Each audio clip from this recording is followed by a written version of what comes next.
Hi everyone, my name is Soun and I am a therapist as well as the founder of Arise Therapy. And today I'm here to talk to you about building and maintaining friendships as an adult. So if you're finding that building friendships or finding friends or having close connections in adulthood is difficult, please know that you're not alone. This is a really common issue that a lot of people have a hard time with for a variety of reasons. When you're growing up as a kid, there's so many opportunities to form connections with other people, whether that's school or extracurriculars or family friends. But as an adult, this gets much harder.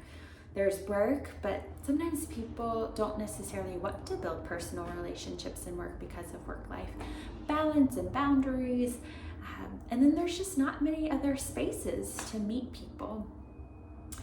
So oftentimes you have to join certain spaces, and these are usually spaces you have to pay for, things like yoga classes or climbing gyms, but even then you still might not be able to make friends easily because some people are just going to yoga class, for instance, to do yoga and not necessarily to socialize. So it gets really tricky. Also, I think the time needed to build friendships is really hard. There was a study done by this Kansas University researcher named Jeffrey Hall, and essentially he found that in order to build a close friendship with someone, it takes more than 200 hours, which is a bunch of time. A lot of time that many people don't feel like they have in adulthood. Whereas when you're a kid, it's so much easier. You're seeing your friends every single day at school or extracurriculars. In college, you might even live with folks. And so it's a lot easier to build those closer friendships. I think another really big piece is as a kid, there's this idea of built-in proximity or shared experience where when you're a kid, often your friends are people that are really close in age and going through the same exact stuff as you to a degree. So for example, if you're in school and you're in the 8th grade, oftentimes a lot of your friends are also in the 8th grade at that same school. And so there's so much to talk about. You can talk about what's going on in class. You can talk about the shared people and the mutual people that you know. Whereas as an adult, sometimes the people you befriend are in a totally different season of life.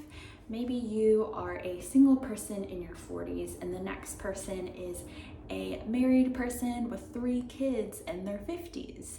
Those two things can feel really, really different. Also, ages can range so much more as an adult. And so all of this can make friendship as an adult a little bit trickier. So how can we build fulfilling connection as adults?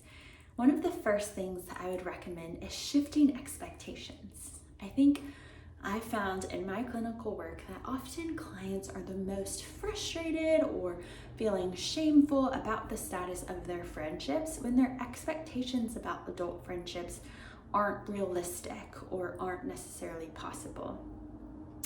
I think here are some of the things I would say to expect. One is that it will look really different having friendships as an adult than it did earlier in life. The next is that it takes time. Like I shared before, it takes a lot of time to build close relationships.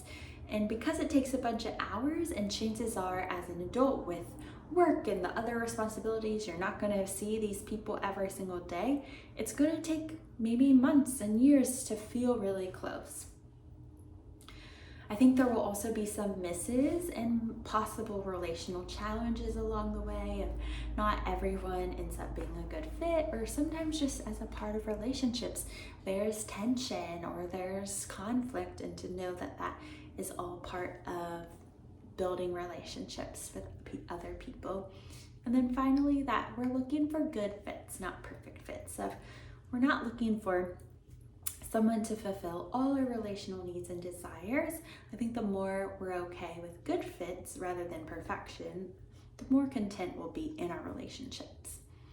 So how do we find those good fit people? This looks different for everyone.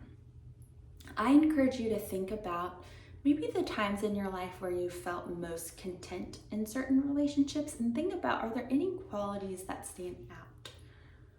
Or check in with where you're at in this season of life and think about what you might want in your friendships now.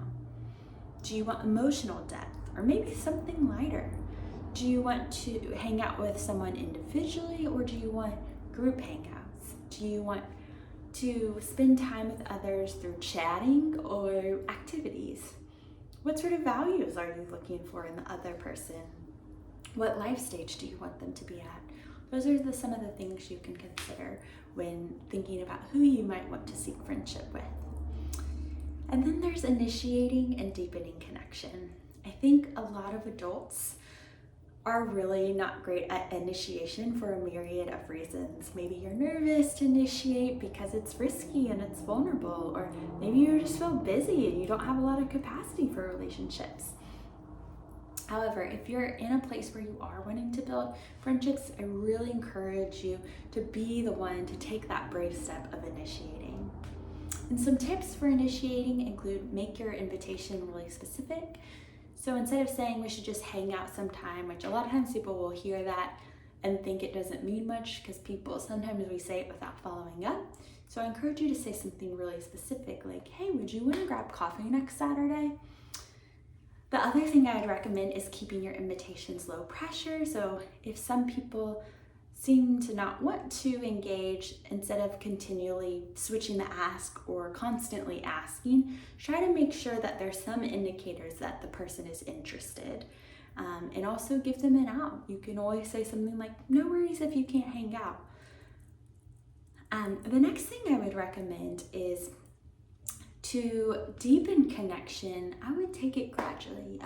If you're someone really looking for a lot of vulnerability in the relationship, a relationship where you can really share your lives with one another, that's awesome. But I encourage you to just go gradually. Don't dump everything initially, and see how it's being matched by the other person.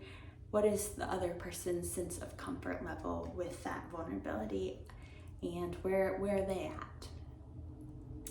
I would also encourage, as part of deepening relationship, to really name your appreciation for the other person. I think even saying something like, I had a great time when we hung out, can go a really long way.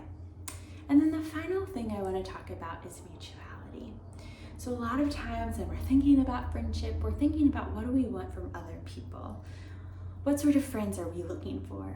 But I think something that's just as important, if not more, is to think about the sorts of friend that we are to others. And so I want you to take some time to reflect on what kind of friend are you to other people, or what kind of friend would you like to be to other people? Okay, thank you so much.